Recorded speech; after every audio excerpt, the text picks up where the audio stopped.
Souls connect audio books के सुनने वाले सभी भाइयों और बहनों को मेरा हृदयपूर्ण प्रणाम। आज हम प्रारंभ करेंगे अपनी किताब क्रोध से प्रेम की ओर का अध्याय 2, असीम प्रेम और करुणा विकसित करना, cultivating boundless love and compassion, जिसे लिखा है मैथ्यू रिकॉर्ड ने। मैथ्यू रिकॉर्ड फ्रांस में जन्मे एक बौद्ध भिक्षु होने के साथ एक लेखक, अनुवादक और फोटोग्राफर हैं और पिछले 45 सालों से हिमालय के क्षेत्रों में रह रहे हैं।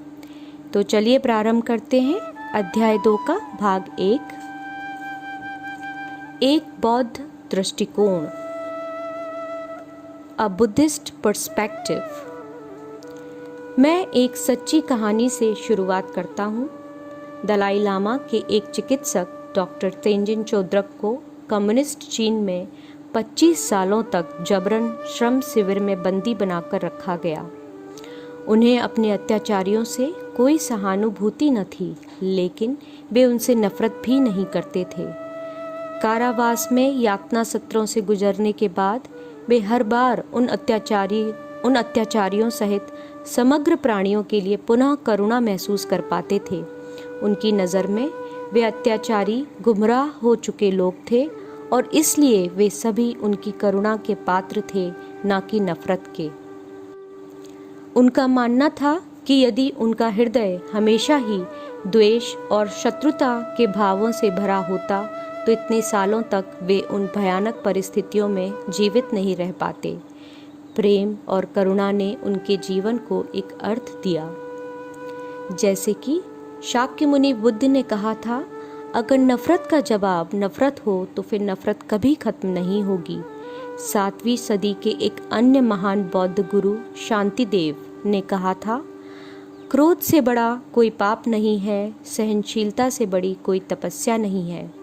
इसलिए बिना अधिक समय गवाए पूरे मनोयोग से तुम स्वयं को सहनशीलता में डुबो दो।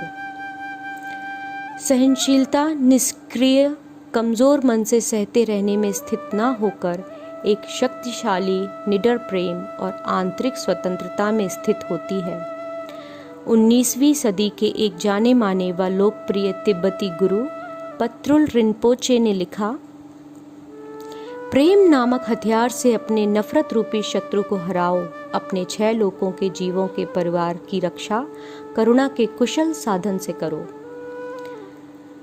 शाक्य मुनि बुद्ध और मारा की मुलाकात में क्रोध पर प्रेम की जीत को बहुत ही स्पष्टता से चित्रित किया गया है। मारा बुराई का साकार रूप है जो अहंकार और आसक्ति का प्रतीक है। अपने प्रबोधन यानी एनलाइटनमेंट की पूर्व संध्या में जब महात्मा बुद्ध बोधि वृक्ष के नीचे बैठे हुए थे, तब मारा के राक्षसों ने उन्हें एक विशाल काले बादल की तरह घेर लिया। ईर्ष्या और द्वेष से भरे आक्रोश में वे अपमानजनक शब्दों और हथियारों से उन पर वार करते रहे, लेकिन महात्मा बुद्ध शांत बैठे रहे।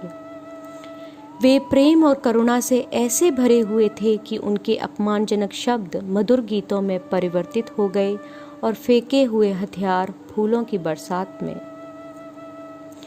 प्रेम पूर्ण दयालुता से हम हमेशा द्वेष पर विजय पा सकते हैं।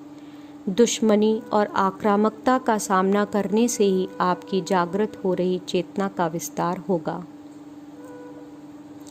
प्रेम और नफरत एक के बाद एक आ सकते हैं, लेकिन एक ही समय पर कभी नहीं। हम या तो दोस्ती में अपना हाथ बढ़ा सकते हैं या फिर किसी को घूंसा मार सकते हैं, पर दोनों एक साथ नहीं कर सकते। हम स्वयं को जितना अधिक प्रेम से भरेंगे, हमारे मानसिक परिदृश्य में नफरत के लिए उतनी ही कम जगह होगी। हम जैसे जैसे प्रेम भरे विचार पैदा करते रहेंगे, हमारी नफरत का गुबार कभी कभार ही निकलेगा और वह कमज़ोर होकर अंततः पूरी तरह से समाप्त हो जाएगी। हमें अपने भीतर प्रेम, करुणा और आंतरिक स्वतंत्रता जैसी सकारात्मक अवस्थाओं को विकसित करना होगा। इसके विपरीत नफरत, द्वेष, ईर्ष्या, अहंकार, लालच जैसी नकारात्मक अवस्थाओं से हमें बचकर रहना होगा। मेरे एक अन्य गुरु जिग्मे खेंत्से रिनपोचे ने कहा है, हमें अपने मन को निराश होने के लिए तालीम नहीं देनी पड़ती। हमें क्रोध को बढ़ावा देने के लिए या अहंकार और गर्व के विस्तार के लिए किसी बाहरी तत्व की आवश्यकता नहीं होती। इसके विपरीत अगर हम में प्रेम और करुणा के लिए सहज क्षमता हो तो भी उन्हें अभ्यास के द्वारा इस हद तक बढ़ाया जा सकता है कि वह हमारा सहज स्वभाव बन जाए। हकीकत में ये भाव मौलिक अच्छाई के साथ तालमेल में रहते हैं जो हमारे दिलो दिमाग के बिल्कुल केंद्र में विद्यमान है, जिसे हम मन की मूल अवस्था, मन का वास्तविक स्वभाव, बुद्ध स्वभाव, शुद्ध चेतना या फिर मौलिक सहजता कहते हैं। पत्रुल रिनपोचे आगे कहते हैं, उसके पीछे ना जाओ जिससे नफरत करते हो, बल्कि अपने क्रोधित मन को देखो। क्रोध जब स्वयं से स्वतंत्र होकर ऊपर उठता है तो वहाँ उजाले से भरा खालीपन होता है। जब हम किसी के लिए नफरत महसूस करते हैं तो यह नफरत हमारे मन में मौजूद होती है। जब हम इन विचारों या बैर की भावना पर स्थिर हो जाते हैं तब हमारी नफरत पूरे जोरों से विकसित हो जाती है। नफरत हमें बहुत ताकतवर लग सकती है, लेकिन उसे यह ताकत कहाँ से मिलती है कि वह इतनी आसानी से हम पर हावी हो जाए? क्या यह हथियारों से लैस किसी सेनापति की तरह कोई बाहरी शक्ति है? वह कहाँ है? क्या हम उसे अपने दिल में, दिमाग में या कहीं और पा सकते हैं? क्या उसका कोई रंग या रूप है? क्या यह आग की तरह जलती है या पहाड़ से लुढ़कते पत्थर की तरह कुचलती है? आसमान में बादल बहुत ही हल्के फुल्के से लगते हैं, लेकिन वे पूरे आकाश को काला करके सूरज को ढक सकते हैं। उसी तरह नफरत जैसे दुखदाई विचार हमारी चेतना के शुद्ध प्रकाश को ढक सकते हैं। अगर हम शुद्ध चेतना को पहचान लें तो नफरत अपनी हानि पहुंचाने वाली ताकत को खो देती है। हमें औरों में जो बुरे लक्षण दिखाई देते हैं वे हकीकत में उनके लक्षण नहीं होते, बल्कि हमारी ही मानसिक रचना का अधिरोपण या उपज है। यदि हम अपने भीतर की नफरत पर काबू पा लें तो बाहर के सारे दुश्मन एकदम से गायब हो जाते हैं। कहा जाता है कि कांटों से अपने पैरों को बचाने के लिए सारी पृथ्वी को चमड़े से ढकने से ज़्यादा आसान है कि हम अपने पैरों में ही चमड़े के जूते पहन लें।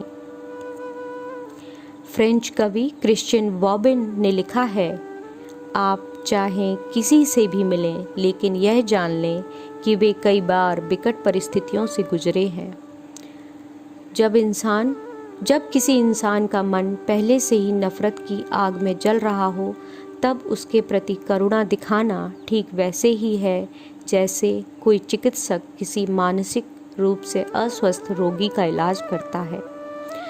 सबसे पहले हमें होने वाली क्षति को रोकना है, लेकिन जिस तरह एक चिकित्सक रोगी के दिमाग का फालूदा बनाए बिना उसका इलाज कर पाता है, उसी तरह हमें भी स्वयं क्रोध और हिंसा के शिकार हुए बिना इस समस्या का समाधान ढूंढने के लिए सारे संभावित साधनों को परखना होगा। अगर नफरत का जवाब नफरत से दिया जाए तो हमें समाधान कभी नहीं मिलेगा। अब वक्त आ गया है कि हम अपने जख्मों पर, अपने दर्द पर और दुनिया के पागलपन पर करुणा यानी कंपैशन का मरहम लगाएं। कहा जाता है कि एक क्षण का क्रोध बरसों के धीरज को नष्ट कर सकता है। भले ही मुझ में बहुत सी खामियां हैं, लेकिन क्रोध मेरी सबसे बड़ी अड़चन नहीं है। हालांकि कुछ और अड़चनें हैं, और मुझे याद नहीं है कि पिछले 20 सालों में मुझे कभी बहुत अधिक गुस्सा आया हो। फिर भी कई साल पहले जब मैं नेपाल में किसी मठ में रहता था, तब वहाँ एक आदमी था जिसकी वजह से मेरा खून खौल उठा था। उसने हमारे मठ से एक बड़ी रकम का गबन किया था और वह मुझे ही नैतिकता का पाठ पढ़ा रहा था। उसने मुझे दुनियादारी से पूरी तरह विमुख हो जाने की सलाह दी। क्रोध से कांपती आवाज़ में मैंने उसे मठ से निकल जाने को कहा और बाहर का रास्ता दिखाया। उस वक्त मुझे लगा कि मेरा इस तरह से क्रोधित होना पूरी तरह जायज़ था, लेकिन कुछ ही पलों बाद मुझे एहसास हुआ कि क्रोध कितना मूर्खतापूर्ण और विनाशकारी हो सकता है। यह हमारी समझ और आंतरिक शांति को भंग करके हमें वाकई में कठपुतली यानी पपेट बना देता है। क्रोध कहाँ से आता है?